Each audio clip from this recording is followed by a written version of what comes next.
Good afternoon, everyone. So we are the Group 8 reporters. So for today, we were learning a new lesson.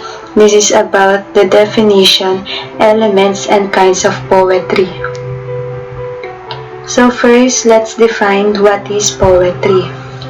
So by its definition, poetry is the broad genre of literature that is written in a stanza form. It is characterized by a regular rhythmic pattern, rhyme, horizontal or vertical measure, imagery, symbolism, and figurative language.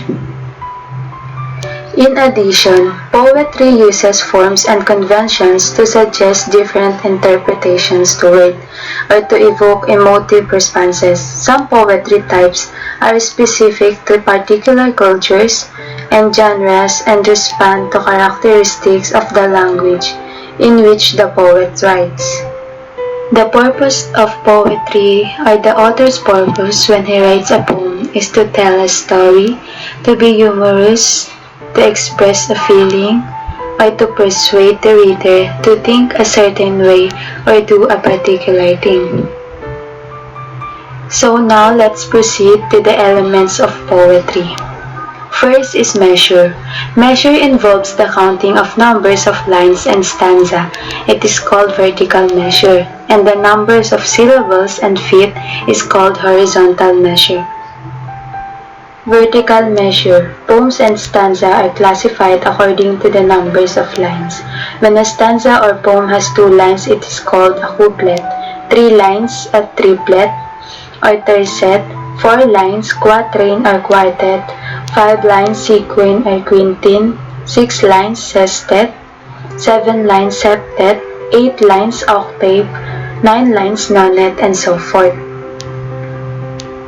So let's have an example. For example number 1, A Minor Bird by Robert Lee Frost. So it is an example of couplet. As you can see in the example, it has 2 lines of poetry that follow each other and has rhyme. Couplets also sometimes have the same meter, meaning the same number of beats or the same rhythm. And for our second example, we have Ode to the West Wind by Shelley. So this poem is an example of tercet because it consists of 3 lines or a stanza of 3 lines. And also, you can see the first and last lines were rhyme. Now let's have the example number 3. Stopping by Woods on a Snowy Evening by Robert Frost. So this is an example of quatrain. It has rhyme grouping of 4 lines in a poem. It is the common form of poem since then.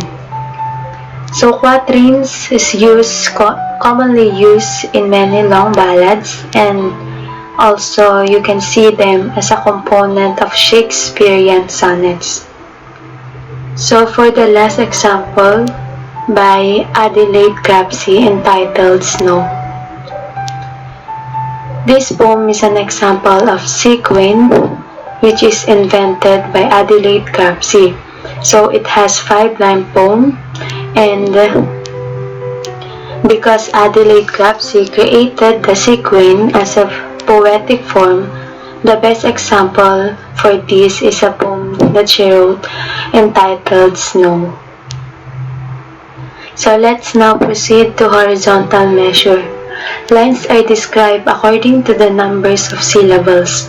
A line with 1 syllable is described as monosyllabic, with 2 syllables, disyllabic, with 3 syllables, trisyllabic, and with 4 syllables, tetrasyllabic, and so forth. When lines are measured according to the number of feet or meters, they are classified as follows.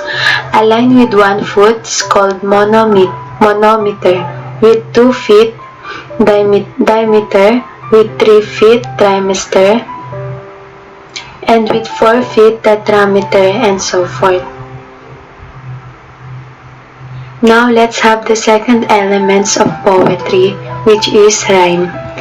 So rhyme is the presence of words that have similar or identical to final sounds. So rhyme is usually used by poets and occasionally by prose writers to produce sounds appealing to the reader's senses and to unify and establish a poem's form. Let's have here the example by William Shakespeare, the Sonnet 18. So William Shakespeare includes many rhyme examples in his plays. The opening line is familiar to many English speakers.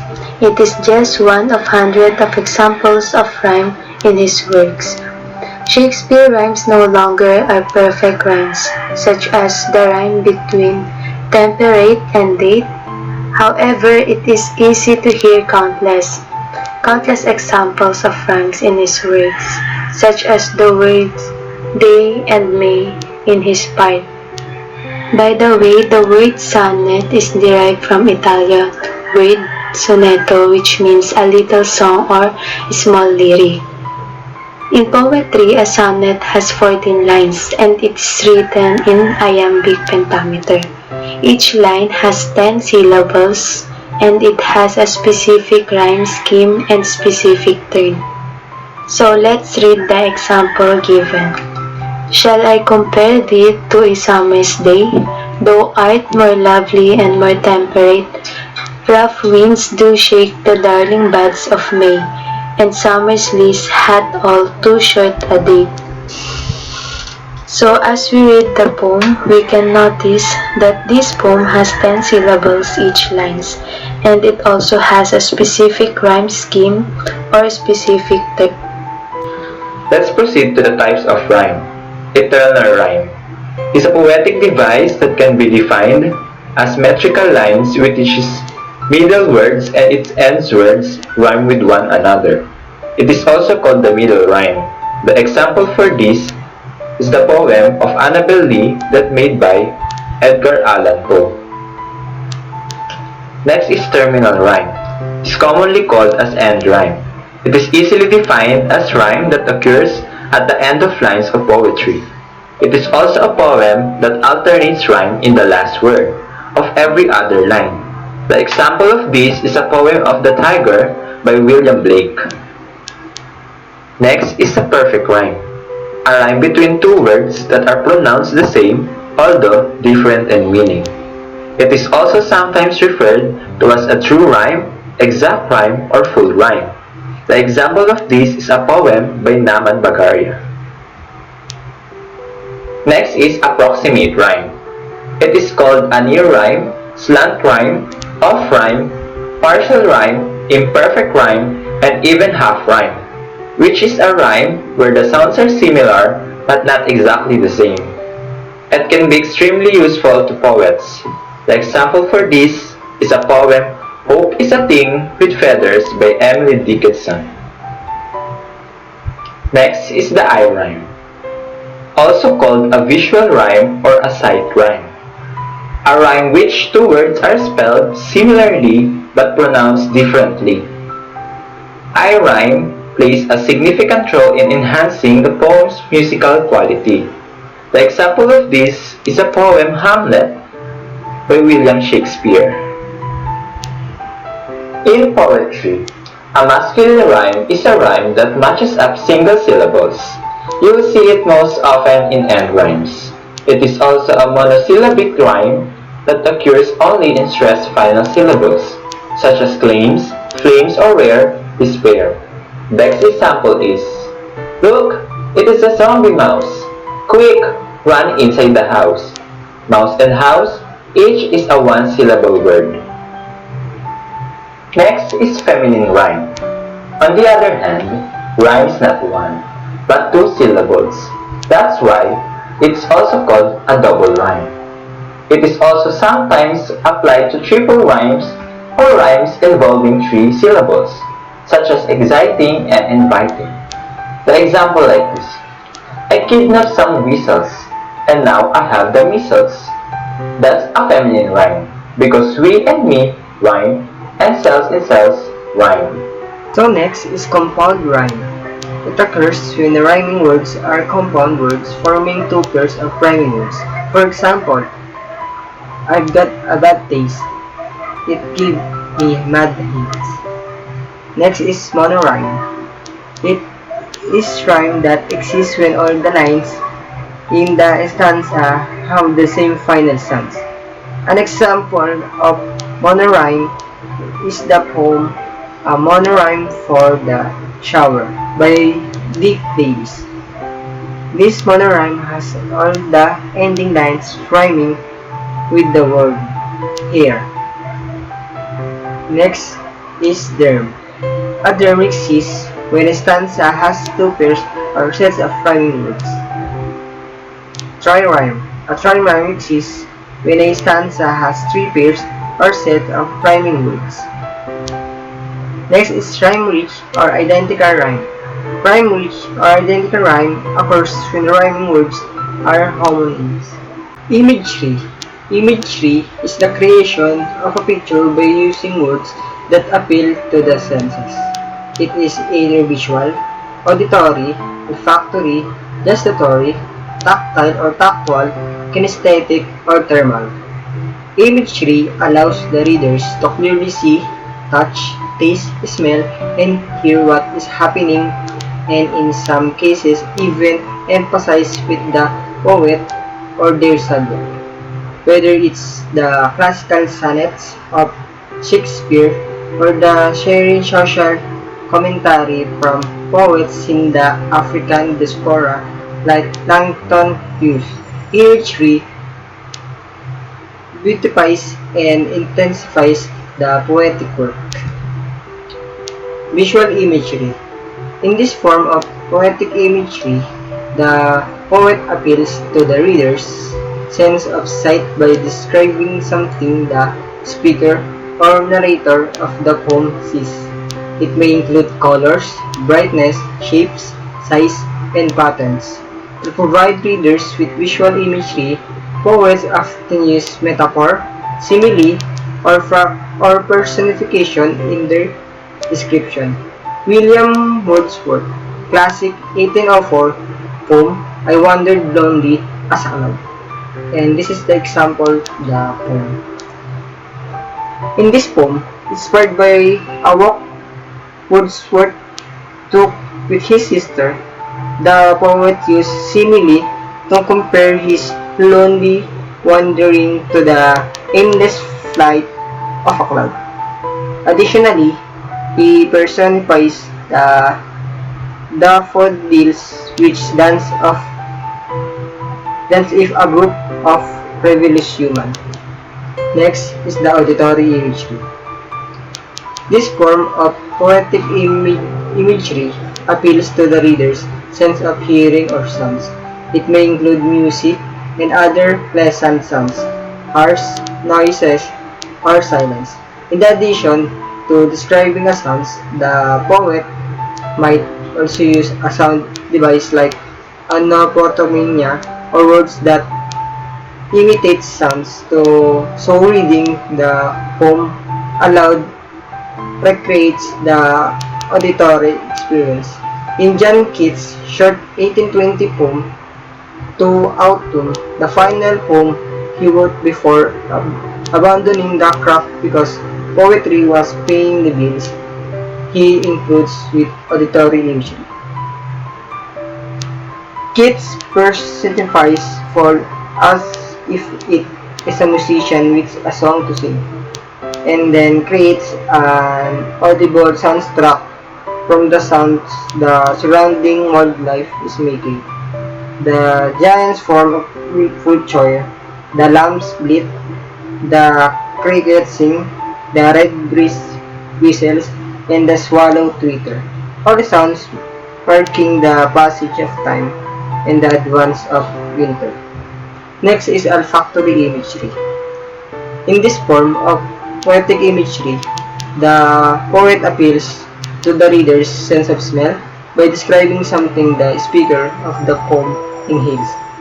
It may include the pleasant fragrances of or off-putting odors. In his poem, Rain in Summer by Longfellow writes, in this poem, here Longfellow's use of imagery in these words. clover skinted gaily, and well-watered and smoking soil pins. A clear picture in the reader's mind about smell the speaker experienced after rainfall. Next is gustatory imagery. In this form of poetic imagery, the poet appeals to the reader's sense of taste by describing something the speaker of narrator of the poem tastes. It may include sweetness, sourness, saltiness, savoriness, or spiciness. This is especially effective when the poet describes a taste that the readers has experienced before and can recall from sense memory. In Walt Whitman's 1856 poem, Discompose, he used some disturbing gustatory imagery. In this example, Whitman is pondering the life cycle and how it is the earth produces herbs, roots, orchards, drink that are enjoyable whilst processing a compost of the may human corpus, brewed under soil everywhere. Although most people have not eaten human flesh, the sardet and full liquid and milk conjured the taste of rotting meats. Next is tactile imagery. In this form of poetic imagery, the poet appeals to the reader's sense of touch by describing something the speakers of the poem feels on their body. It may include the feel of temperature, texture, and other physical sensations. For example, look at Robert Browning 1836 poem Porphyria Lover.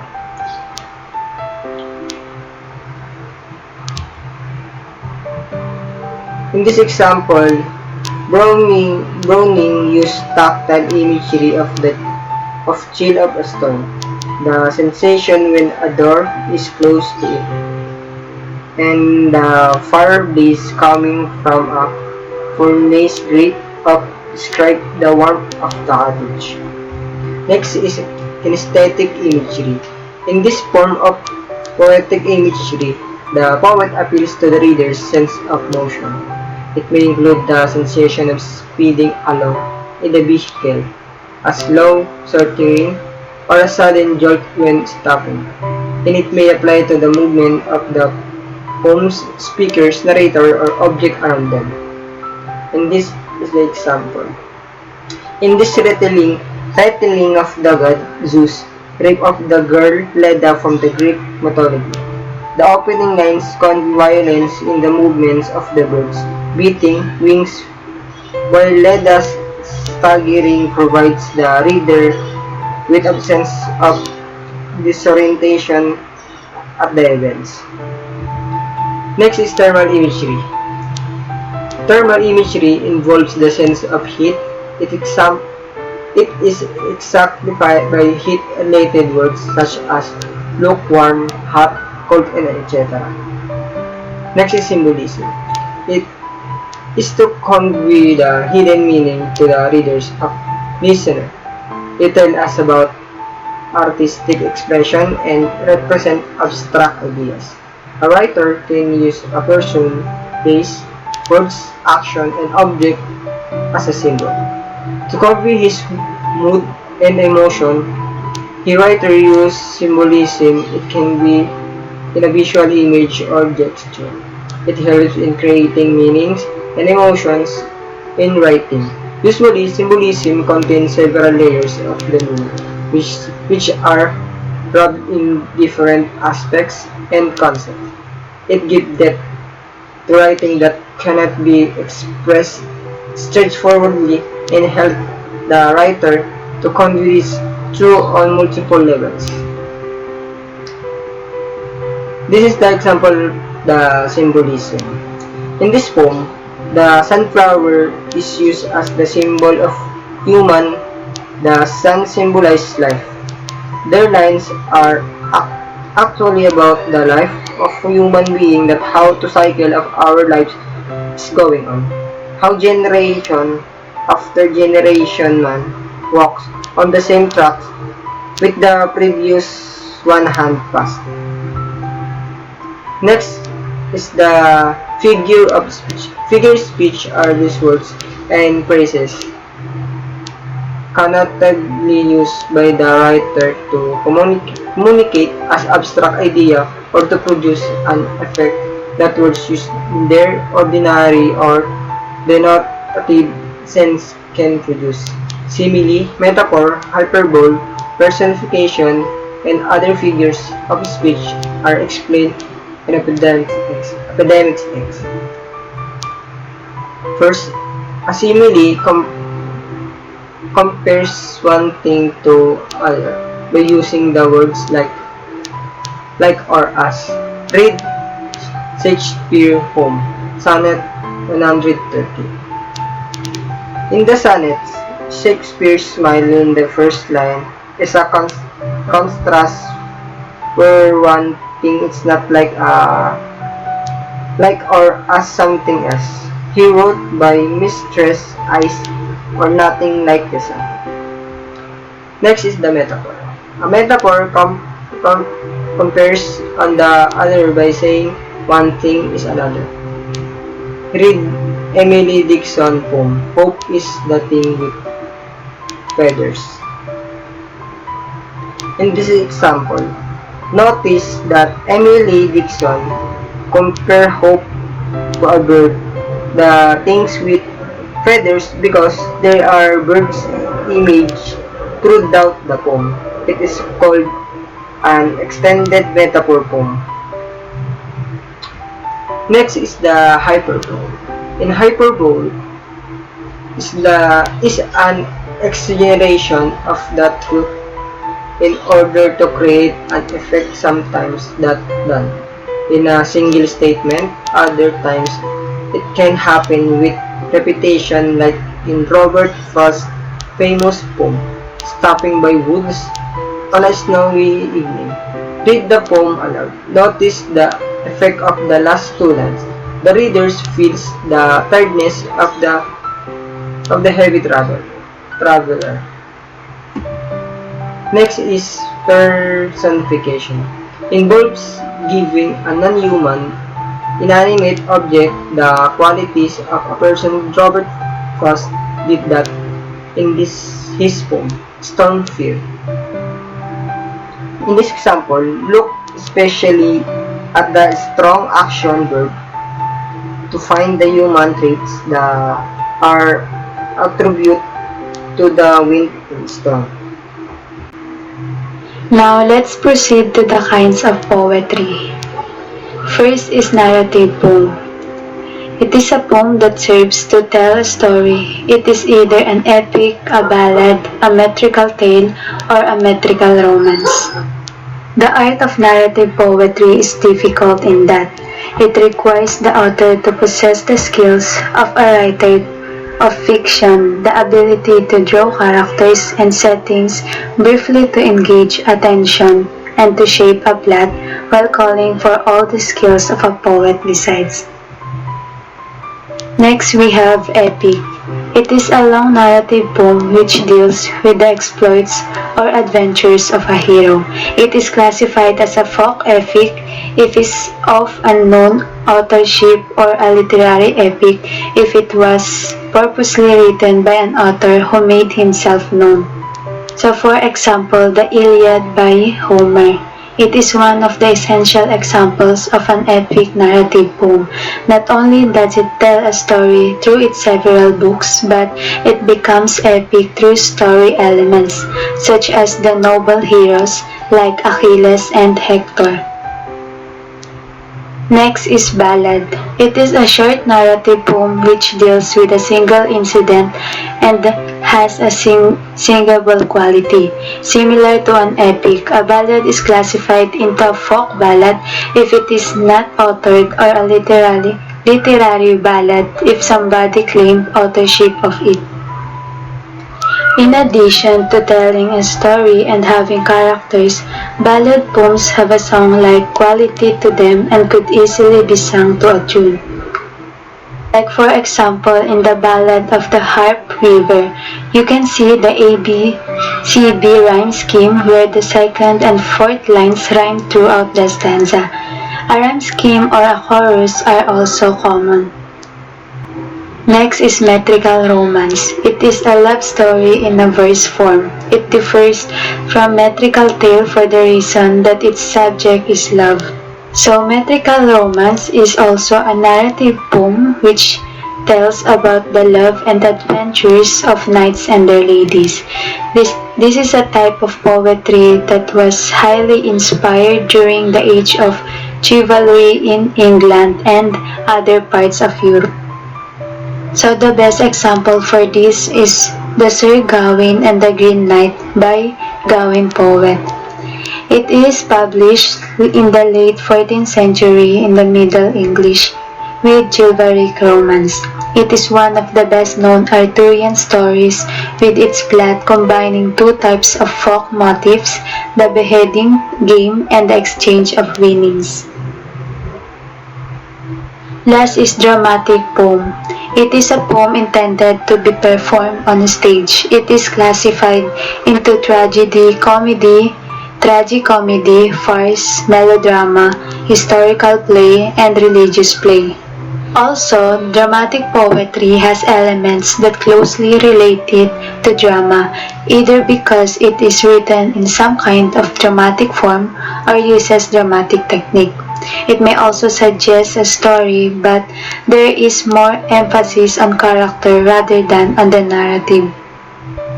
Example is The Dream Called Life by Pedro Calderón de la Barca.